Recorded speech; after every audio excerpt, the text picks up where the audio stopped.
পার্কের নাম শুনেছেন, এটা কিন্তু ন্যাথমেটিক্যাল পার্ক, যেটা আমরা পরিকল্পনা শুনিনি। তার মধ্যে আমাদের একটা শুধুমাত্র একটা আনন্দের জায়গা মনে হয়, এটা আনন্দের জায়গা।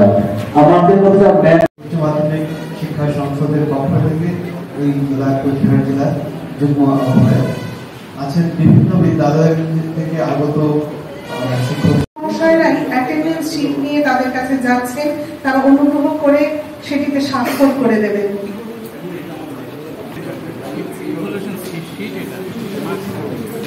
আজকে 31তম জাতীয় শিশু বিজ্ঞান কংগ্রেস 2023-এর কোচবিহার জেলা পর্যায়ের যে নির্বাচন প্রক্রিয়া, সেই অনুষ্ঠানটি হচ্ছে কোচবিহারের বিবেকানন্দ বিদ্যাপীঠে।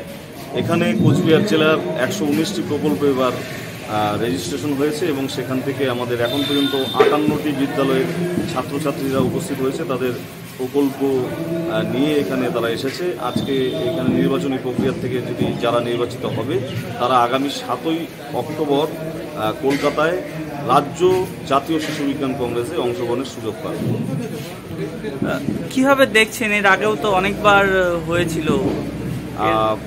বিজ্ঞানের কাজ এবং বিজ্ঞান নিয়ে চিন্তাভাবনা এগিয়ে যাওয়ার জন্য শিশু বিজ্ঞান কংগ্রেস একটি অন্যতম মঞ্চ হিসাবে উঠে আসছে ইতিমধ্যেই।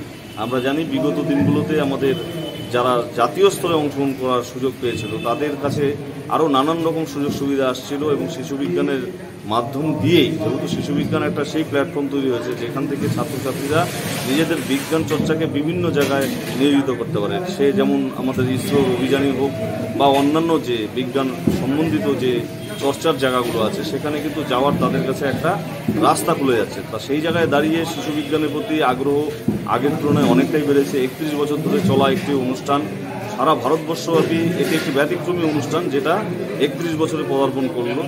তা সেই অর্থে এই ধরনের অনুষ্ঠান আরও দীর্ঘজীবী হবে এবং আগামী যে ভবিষ্যতের যে বিজ্ঞানীরা এই প্রোগ্রামের মাধ্যমে উঠে আসবে, এটাই আমরা আশা করছি।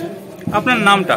আমার নাম সুমন্ত শাহ, আমি জেলা সমন্বয়কারী জাতীয় শিশু বিজ্ঞান। আজকে এখানে কে কে উপস্থিত আছে? আজকে এখানে ডিআই স্যার উপস্থিত রয়েছেন, এছাড়াও এআই স্যার আছেন, এছাড়াও আমাদের বিভিন্ন বিদ্যালয়ের সম্মানীয় বিচারক মণ্ডলী যারা রয়েছেন তারাও এখানে উপস্থিত রয়েছেন। তাদের সকলের মিলিতভাবে আমরা এখন এই নির্বাচন প্রক্রিয়ায় অংশগ্রহণ করতে যাচ্ছি।